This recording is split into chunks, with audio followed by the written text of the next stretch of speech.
Hello, everyone. Welcome back, all. I am your host, Ryan, and I'm joined by my co-host, Priya. Today, we're discussing Stop Thinking, Start Talking. It's common to pause too long, worrying about saying the perfect thing, which stops us from speaking naturally. In this session, we're offering clear, practical tips to help you learn English fast and speak English confidently, even if you're just beginning. Priya, have you noticed that overthinking sometimes makes you hold back in conversations? Hi everyone, I'm Priya. Yes, I have noticed that. Overthinking can really make it tough to let your ideas flow. Today, we're sharing simple methods to help you overcome that barrier and speak freely. We'll focus on practical steps to help you stop worrying about mistakes and start enjoying real conversation. Our aim is to help you speak naturally and confidently from day one. Let's dive in and get started. Let's first start with understanding overthinking as a barrier. Overthinking, in the context of learning English, is when we spend too much time analyzing every word before we speak. This happens when we worry about making mistakes, so we end up planning our sentences instead of letting our ideas flow naturally. Such mental processing can really slow down your conversation and make you feel stuck. It creates a barrier that prevents you from speaking fluidly.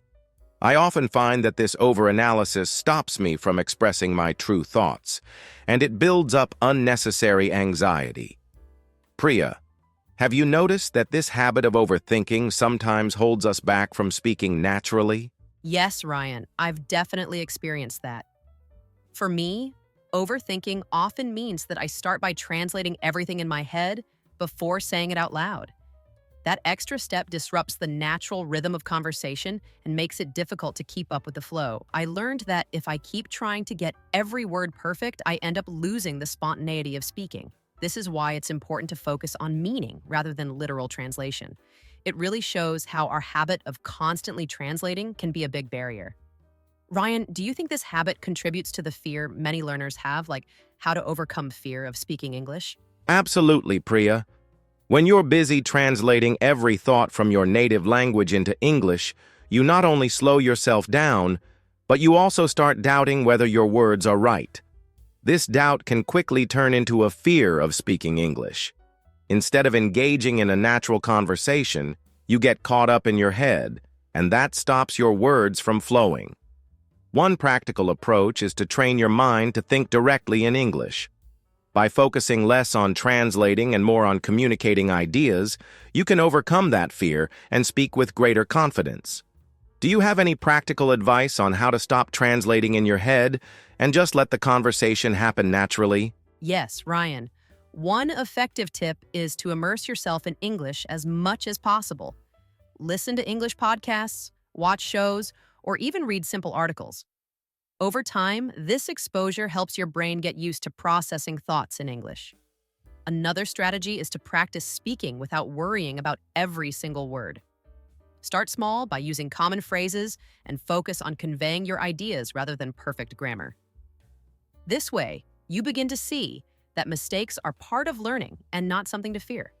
By doing so, you gradually overcome the fear of speaking English. Remember, the key is to relax and let your natural voice come through without overthinking every detail. Now that we've talked about overthinking as a barrier, let's move on to recognizing mental blocks.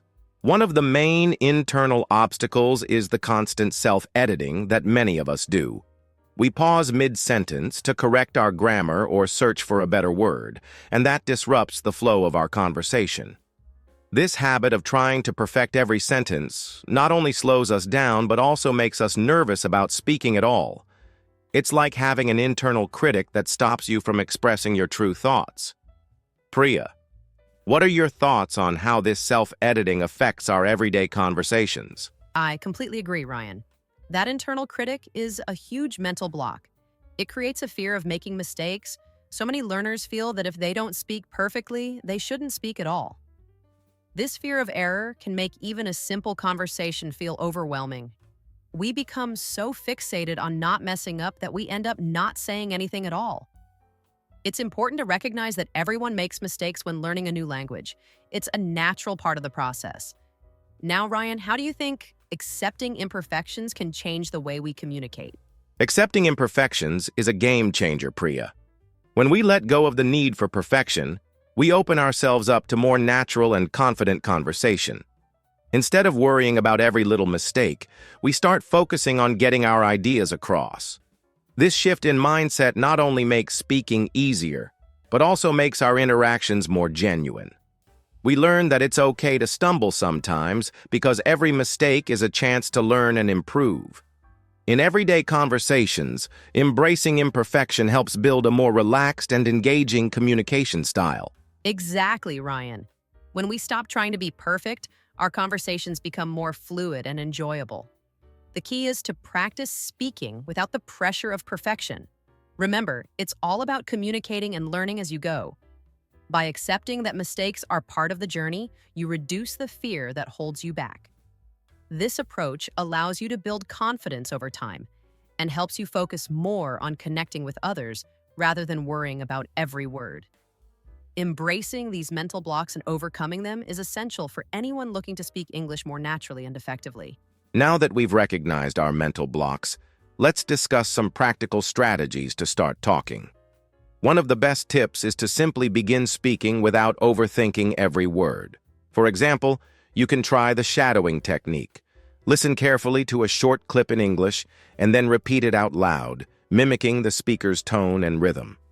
This method helps you get comfortable with the natural flow of conversation. Another useful tip is to engage in simple, everyday dialogues. Even small conversations like greeting a neighbor or ordering food can boost your confidence. Absolutely, Ryan. Along with shadowing, starting with simple sentences is a great way to ease into daily English conversation. You don't need to worry about using complex vocabulary at first. Just focus on getting your message across. For instance, practicing basic greetings or asking simple questions can make a big difference. I find that setting aside a few minutes each day for a short conversation practice really helps. Over time, you'll notice your speech becoming more fluid and natural. Another effective strategy is to use daily conversation practice as a habit. You could speak to yourself in English about your day, or even record your voice to hear how you sound. This self-practice helps you identify areas to improve without the pressure of a live audience. Try not to worry about being perfect. The goal is to build confidence and fluency. Remember, these practical strategies are designed to help you overcome overthinking and encourage a more natural way of speaking. And don't forget, consistency is key. By integrating short daily sessions of English conversation into your routine, you gradually develop the habit of thinking in English rather than translating every thought. Whether you're using the shadowing technique or simply chatting with a friend, each conversation adds up. These simple, actionable tips not only boost your fluency, but also help you feel more confident. The more you practice, the easier it becomes to start talking naturally, making your English speaking journey much more enjoyable. Now let's dive into interactive practice sessions. One effective way to build confidence and fluency is by doing role-playing exercises that mimic real-life situations. For example, you can practice ordering food at a restaurant or making small talk with a neighbor. Another great idea is to engage in solo speaking practices, like describing your day out loud. This exercise helps you get comfortable with speaking English on your own, so you can later join conversations more easily. I completely agree, Ryan. Role-playing is fantastic because it simulates real scenarios and gives you a safe space to practice without the pressure of a real conversation. When you speak solo, try recording yourself and then listen back to notice areas for improvement. Repeating these exercises is key. The more you practice, the more natural speaking will become. By incorporating these interactive sessions into your daily routine, you'll steadily build both your fluency and confidence. Exactly, Priya. Active practice through repetition is essential for improving language skills. Whether you're role-playing with a friend or practicing on your own, the goal is to make speaking English a regular part of your routine. Over time, you'll find that your responses become faster and more natural. Consistency is the secret to overcoming hesitation, so don't be afraid to make mistakes. Every mistake is a step towards becoming a more confident speaker. Right on, Ryan. It's all about turning practice into a habit. Even if you start with just a few minutes each day, those small sessions add up over time.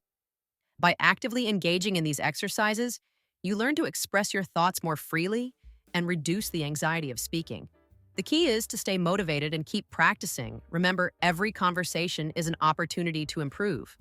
So, embrace these interactive practice sessions and watch your English speaking skills flourish. Now let's talk about how enhancing your listening skills can really boost your speaking ability. Effective English listening practice gives you a better sense of the language's natural rhythm, tone, and pronunciation. When you listen to native speakers, you not only hear correct pronunciation but also the flow of everyday conversation. One practical strategy is to watch short videos or listen to podcasts in English. Try to mimic the speaker's tone and intonation. This method helps you refine your own pronunciation and gradually enables you to sound more like a native speaker. Priya, have you noticed how much listening can change the way you speak? Absolutely, Ryan. When we focus on listening, we start to pick up on subtle nuances, like stress and intonation, that we might miss otherwise. I often practice by repeating phrases from my favorite shows or podcasts. This exercise, known as shadowing, allows me to fine-tune my pronunciation and feel more confident speaking. It's like giving your ears a workout so that your mouth follows naturally. By consistently exposing yourself to native English, you build a strong foundation for speaking more naturally. Would you agree that mimicking native speakers is one of the best ways to learn? Definitely, Priya. Mimicking native speakers is a powerful tool because it forces you to adjust your own speech patterns to match the natural flow of the language. When you listen carefully and imitate, you learn how to stress the right syllables and use the proper intonation. Over time, these habits become second nature, and your overall speaking fluency improves dramatically. This method doesn't just help with pronunciation, it also enhances your understanding of sentence structure and colloquial expressions, making your conversations smoother and more authentic. I completely agree, Ryan. Enhanced listening skills are key to developing a natural accent and speaking confidently. By actively engaging in listening exercises, you not only improve your pronunciation, but also build an instinctive feel for the language. This makes it easier to join conversations without hesitation. Remember, the goal is to integrate what you hear into your own speech patterns gradually. When you make this connection, you'll notice a significant improvement in how naturally you speak English, making your communication sound more like that of a native speaker. Finally, let's talk about how we can integrate these speaking techniques into our daily lives. One great way is to use them in everyday situations, whether it's at work, during a coffee break, or even while running errands. Try using the best apps for learning English or explore free English learning resources online to practice speaking and pronunciation. Simple daily activities like ordering food or asking for directions can become opportunities to apply these strategies. The key is to build a routine where speaking English becomes as natural as any other habit. Priya, what do you think about turning these tips into a daily practice? I completely agree, Ryan. When you make a habit of practicing, you not only improve your fluency, but also boost your confidence for both professional and everyday interactions. I suggest setting small, achievable goals, like a 5-minute conversation each day or using a new phrase in a real-life scenario. Free resources, interactive apps, and language exchange platforms are excellent tools to support your progress. Integrating these techniques into your daily routine can transform the way you communicate. Consistency is key, and every small effort adds up over time. Exactly, Priya. Incorporating these speaking techniques into your daily routine is like exercising a muscle. The more you practice, the stronger you become. Whether it's in a formal business meeting or a casual chat with a friend, applying these strategies will make your English more natural and confident. I encourage everyone to start with simple, real-life scenarios and gradually build up your conversation skills. The benefits are immense, both in your professional life and your everyday interactions. Every step, no matter how small, brings you closer to fluent and confident communication. And as we wrap up this episode, remember that learning to speak English confidently is a journey made of consistent, small steps. Embrace every chance to practice, even if it's just a brief conversation. Don't worry about making mistakes. Each one is a valuable lesson on your path to improvement. Thank you for joining us today and being part of our discussion on integrating these techniques into your daily life. Keep practicing, stay confident, and we look forward to speaking with you again in our next episode.